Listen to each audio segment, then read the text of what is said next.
Welcome to the 4th edition of JCAV News. We've got a lot to cover, so let's get started. After losing 98% of the scoring from its 2008 national championship squad, the men's basketball team is feeling the need for speed, and it doesn't have to look far. 3 years ago, Kyle Speed was a Seattle transplant who'd followed his high school sweetheart to the Midwest. Less than a year later, the former walk-on finished his freshman season as the Cavaliers' second leading scorer and an all-conference selection. But an injury during a summer pickup game would leave him facing knee surgery and 9 months of recovery.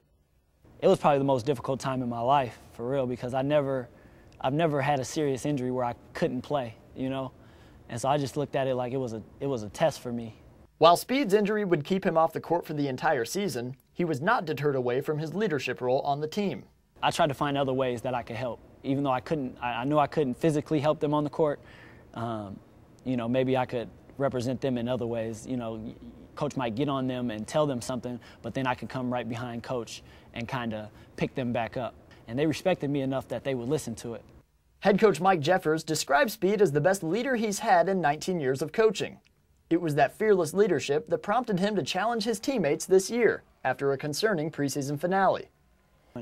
I called a team meeting, man, and just told guys, you know, I mean, we're defending national championship. We got a big target on our back. You know, I mean, we have to practice a lot harder than what we're practicing. We got to play a lot better than what we're playing.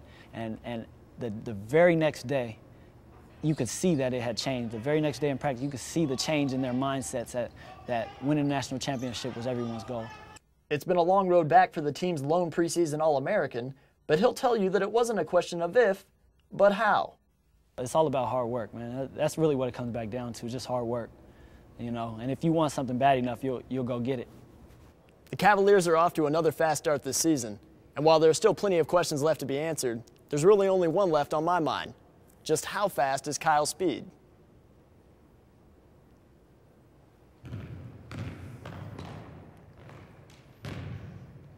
That fast. For JCAV, I'm Rob Ladd. Have you been following our Beat the Health Out of You series?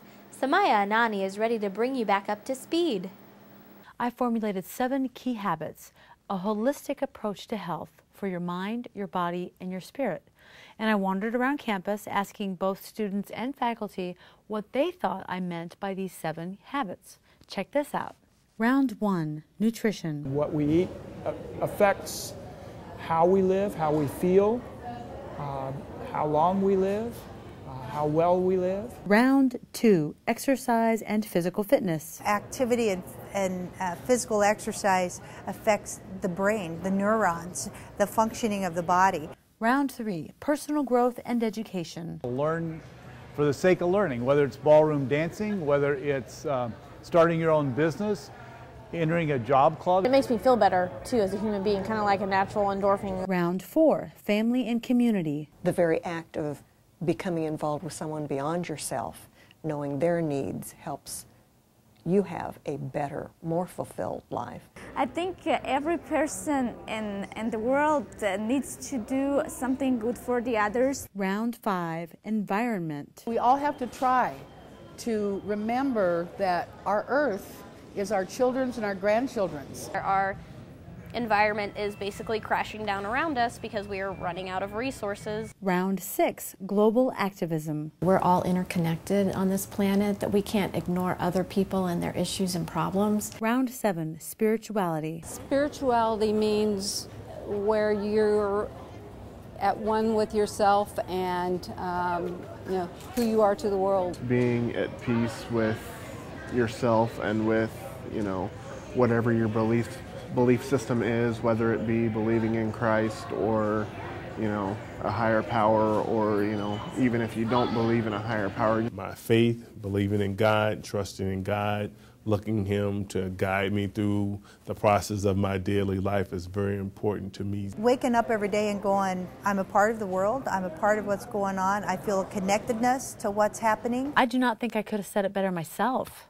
We have such a talented and diverse faculty and student base here on campus. I am so proud to be a part of Johnson County Community College. And until it is my chance to beat the health out of you, bam, bam, bam, again, I'm Samaya Anani reporting for JCAV. The college's hospitality management program allows students to learn the ins and outs of managing a fine dining restaurant. But what exactly do the students have to do? Kenny Price has the dish. The Hospitality Management Program produces a weekly luncheon in the Jerry Vincent Hospitality Suite. Each student in the course is given 1 week to manage and prepare the luncheon like they would if they're managing a fine dining restaurant. Student Crystal Becker and chef Jerry Marcellus explain. As a manager, we not only make our own menu, we also find all the recipes and make any adjustments we want to. We manage the staff. I would definitely say that a problem we face in this class is the unexpected. You always have 40 people showing up to eat, and if something goes wrong, you have to feed them. They smile and they take care of the problem, and a lot of times we have to scramble in the back and work fast and work a little harder, but they always overcome any challenge that's presented to them. I think as long as you keep your menu simple but fun and flavorful, you'll run into a lot less problems than if you try to do something extremely technical. I think that's probably the main way to avoid problems, is to keep things simple and fun and just have a good time with it. The Hospitality Management Program produces these invite-only luncheons every Thursday at 12 o'clock, but they start preparing for them much earlier in the semester. For more information, visit the college's website and search for Hospitality Management. For JCAV News, I'm Kenny Price reporting.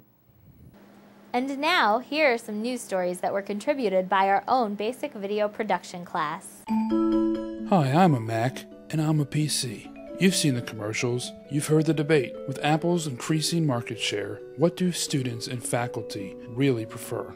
I use a Mac, definitely. Personally, it's at home. I have a PC. A Mac. A Mac. I use both. I have a PC and a Mac.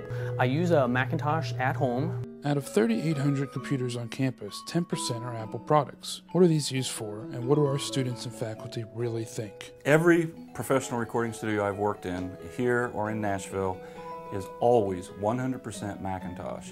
Almost all of the artists use Macs because it's easier to do graphic work, and most of us are artists, not technicians. Music production, recording, Pro Tools, designing. It's like it looks beautiful, and it offers the most. It's fast.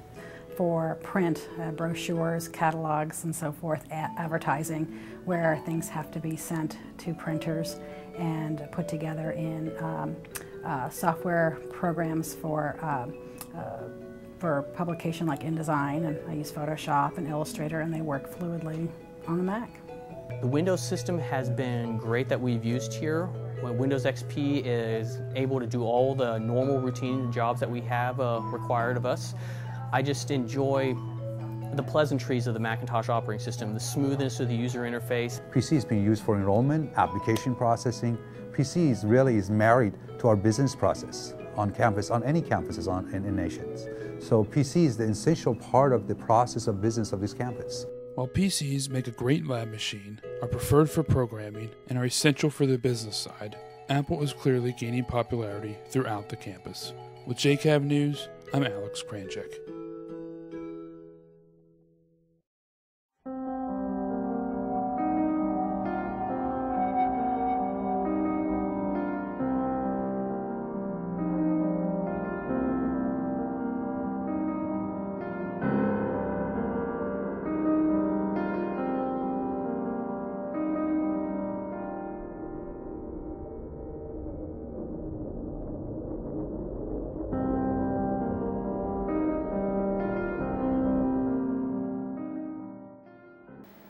It's that time of year again, the time where folks are out making final preps for the holiday season.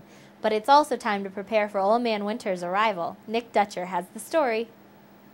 Whitney, even though the calendar says winter doesn't officially begin until December 21st, weather here in the metro area can change on a dime. Experts say prepare now before it's too late. Driving in the winter means snow, sleet, and ice can lead to slow traffic, hazardous road conditions, hot tempers, and unforeseen dangers. Some easy tips to follow are making sure your car has had a proper tune-up, check all of your fluids, and make sure your car's tires are full. By making sure you have a tune-up before winter, experts say it will help ensure you have better gas mileage, quicker starts, and faster response on pickup and passing power. Experts also say every car should have a survival kit that should always remain in your car. Each kit should include a flashlight with extra batteries, first aid kit, ice scraper, and snow brush. Also, make sure you have non-perishable food, including dried fruits and hard candy. In addition, experts say if you're driving long distances, you should always carry supplies to keep you warm, such as heavy woolen mittens, socks, and blankets. You should also have a fully charged cell phone, just in case. Local meteorologists are predicting up to 32 inches of snow this winter season here in the Kansas City area. Nick Dutcher, JCAV News. In a correction to the credits aired on Show 2 of JCAV News, that edition of JCAV was produced by advanced performance student and JCAV News reporter Nick Dutcher. Unfortunately, it was left off the credit roll. That's all we have for you today, and check us out on Facebook and YouTube. This has been Whitney Beeler for JCAV News. We'll see you next time.